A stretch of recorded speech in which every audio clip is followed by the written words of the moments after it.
संजीव झा जी, आम आदमी पार्टी तो बहुत एक्साइटेड थी।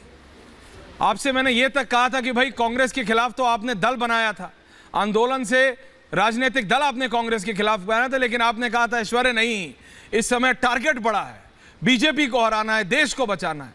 अब उसी कांग्रेस पार्टी ने जब आपको दरकिनार कर लिया तो पहले आप प्रेस कॉन्फ्रेंस से हटे संजीव झा जी, और अब आपको दिक्कत हो रही है। अब आपको दिक्कत हो रही है जब कांग्रेस आपको दोबारा अप्रोच कर रही है बैंगलोर के लिए, तो आपने कहा कि पब्लिकली बोलो तो हम आएंगे। संजीव झा जी,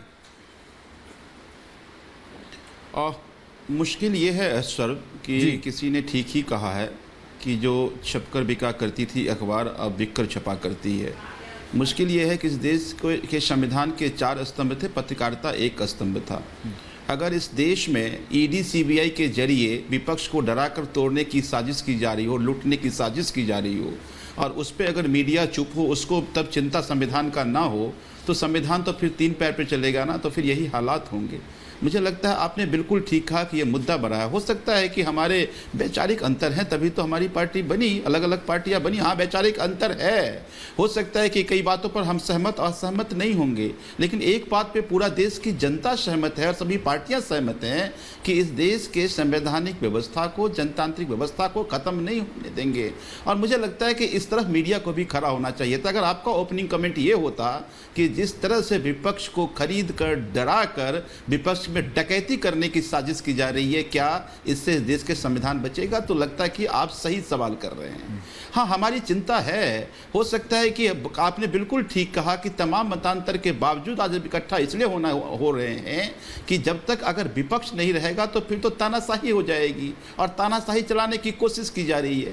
जितनी भारतीय जनता पार्टी के नेता शामिल नहीं करा पाए, उससे ज्यादा ईडी और सीबीआई विपक्ष के लोगों को शामिल करवा दिया भारतीय जनता पार्टी। सुन रहे हैं ना सुधांशु जी? तो क्या फिर ED CBI Bharatiya Janata party की इकाई की तरह काम करेगी? अगर इकाई की तरह काम करेगी तो मेरी चिंता, हो सकता है आपको चिंता ना हो, लेकिन जब कभी इतिहास लिखा जाएगा तो बात तो सबकी लिखी जाएगी ना। जनता देख रही है संजीव झा जी। भाई, अंग्रेज के खिलाफ लड़ाई में सब थोड़े साथ, जनता सब देख रही है। साथ भी थे, उनको राय बहादुर थे वहां पे, तो आज भी कुछ राय बहादुर है, लेकिन हम अपनी लड़ाई लड़ेंगे। जनता सब देख रही है, लेकिन हम इस लड़ाई को लड़ते रहेंगे। आप लड़ेंगे। राजीव जी आ रहा हूं, सुधांशु जी एक क्विक आंसर दे रहे हैं संजीव झा जी का, फिर आ रहा हूं राजीव जी आपके पास। सुधांशु जी क्विक आंसर जी। ऐश्वर्य जी, मैं संक्षेप में कह देता हूं, बहुत आश्चर्य होता है कि संजीव झा जी तो उस पार्टी के हैं जिसका स्टैंड ये था आरोप लगते ही इस्तीफा देना चाहिए, जांच बाद में होनी चाहिए।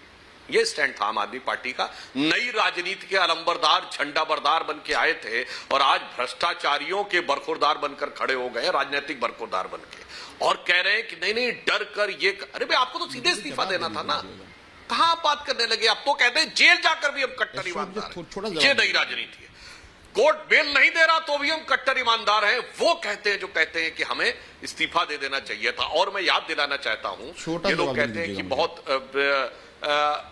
एजेंसी से डर रहे हैं, फलाना ढिमाका। तो 2014 से पहले आम आदमी पार्टी छोड़ के, क्योंकि ये पार्टी 2013 में बनी है, राजीव रंजन जी बैठे हैं, जेडीयू का कोई नेता नहीं था तब तो ये हमारे साथ हुआ करते थे।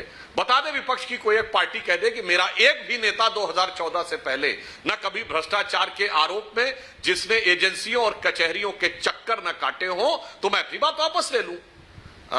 जदयू के नेता बैठे, लालू प्रसाद यादव जी 1997 में जेल चले गए थे। राहुल देव जी भारत के इतने वरिष्ठ पत्रकार हैं, हम लोग तो तब बहुत युवावस्था में हुआ करते थे, हम युवावस्था से प्रौढ़ावस्था में आ गए।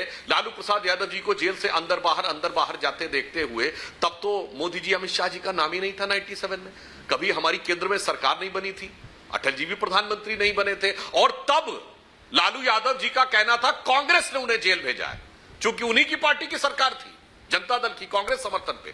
लालू यादव जी को इमरजेंसी में कांग्रेस ने इतना प्रताड़ित किया, वो मीसा में जेल में थे, इसलिए अपनी पुत्री का नाम मीसा रखा। और आज कहते 2014 के बाद सारा का सारा वो मोदी जी के ऊपर ठीकरा फोड़ने का प्रयास कर रहे हैं। मुझे लगता है इसलिए कम से कम आम आदमी पार्टी को तो ध्यान रखना चाहिए था कि ये भ्रष्टाचार के ऊपर जो बात करने के लिए आए थे, जवाब देने वो लोग ये कहें तो बहुत अजीब लगता है। कोई बात नहीं, वो अपने अनुराग भदौरिया जी कहते हैं, उसमें कोई बात नहीं। उनको भी याद दिलाना चाहता हूं, राम जन्मभूमि आंदोलन के समय हमारे 5 लाख लोग जेल में थे। 5 लाख कितनों को तोड़ लिए थे भाई? आपको नैतिक बल होना चाहिए। क्या बात आप करने लगते हैं? हकीकत दिखाई दे रहा है कि आपके वो सारे के सारे नेता, हाँ टमाटर बताइए, पिछले एक साल के टमाटर के रेट बताइए, बताइए पिछले एक साल के टमाटर के क्या हाँ बताइए, पिछले एक साल चले गए, ये दिखाई नहीं दे रहा है, इन्हें ये दिखाई देता है, धनिया पत्ता और आप तो आपके तो नेता पढ़े लिखे नेता है ना, संजीव झा जी की पार्टी बहुत कहती है पढ़े लिखे लोग की पार्टी। तो अब मैं एक लाइन और कह दूं, सुनिए, क्योंकि संजीव झा की पार्टी के नेता केजरीवाल जी कहते हैं पढ़ा लिखा नेता, तो इनके नेता आईआईटी के हैं और इनके नेता विदेश से पढ़ के आए। इनसे पूछिए कि इस समय महंगाई की दर कितनी है, तो कहेंगे महंगाई की दर से क्या मतलब। संजीव झा जी जवाब दीजिए, कोई आंसर आप कुछ बोलना चाह रहे हैं। राजीव दादा आ रहा है, जवाब है कि बेपढ़े लिखे का जवाब, राहुल देव जी आ रहा है। दो चीजें और मानता हूं इस समय टमाटर के दाम बढ़े, पिछले एक साल के टमाटर के दाम बताइए, आज पूरे एक साल के दाम इतिहास बताइए। में गूगल कर लीजिए, इन्होंने क्या कहा कि आरोप लगते ही जेल भेज देना। इसीलिए हमारे 63 एमएलए पे अभी तक 175 एफआईआर करा चुके हैं, जिसमें से 145 एफआईआर में कोर्ट ने कहा, अरे भाई मैंने ये नहीं कहा आरोप लगते ही जेल भेज देना। एक मिनट संजीव जी, बात को घुमाइए नहीं, मैंने सिर्फ ये कहा कि अरविंद केजरीवाल जी ने कहा था नई राजनीति लाएंगे, आरोप लगते ही इस्तीफा देना चाहिए। एक बात, भ्रष्टाचार के आरोप लगते ही इस्तीफा देना चाहिए।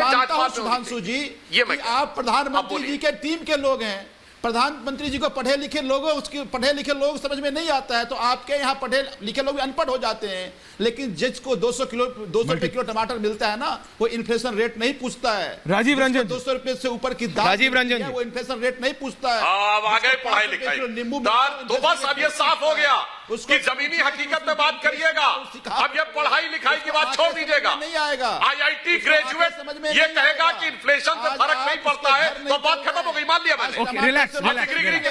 रिलैक्स संजीव झा जी, आप कहिए जमीनी धरातल पर बात होगी, राजनीति लोग रख रहे हैं। ओके राजीव।